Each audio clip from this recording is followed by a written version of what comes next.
જે આપણો પરિચય અને જે આરોપીને સજા થઈ શું છે? મારું નામ ગોપાલ ઠાકોર, મદદનીશ સરકારી ખેડા જિલ્લો નડિયાદ. આ કેસમાં જે આરોપી છે અજમેલસિંહ ઉર્ફે અજય અનવરસિંહ મકવાણા, લાલપુર ગાભઈ હિંમતનગરનો રહેવાસી હતો.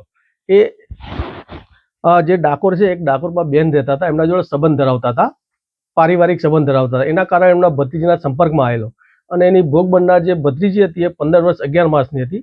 એને અવારનવાર પોતાની સાથે પોતાની ગાડીમાં હિંમતનગર હાઈવે પર એક હોટલ છે, હોટલ ક્યુબ કરીને, ત્યાં લઈ જઈને 3 થી 4 વખત તેની સાથે બળાત્કાર સંભોગ કરેલો.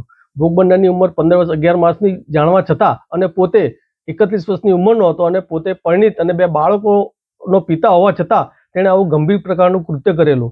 જેના આધારે ફરિયાદીએ ડાકોર પોલીસ સ્ટેશનમાં ફરિયાદ આપેલી, જે અંગેની ફરિયાદ 27/4/2023ના રોજ આપવામાં આવેલી. ત્યારબાદથી આરોપી નાસ્તો ફરતો હતો.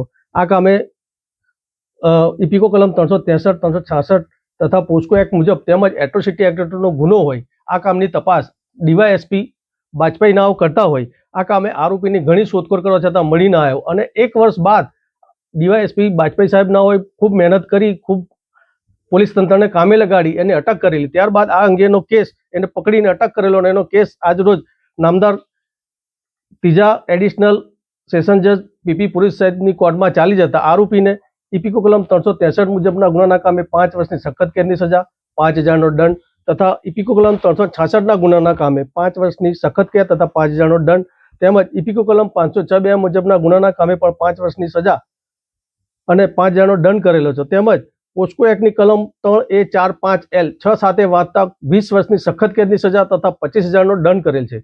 તથા વધુમાં સરકારના પરિપત્ર મુજબ વિક્ટિમ કોમ્પન્સેશન એક્ટ હેઠળ પણ ભોગ બનનારને ₹1 લાખ ચૂકવવાનો આજરોજ નામદાર કોર્ટે હુકમ કરેલ છે.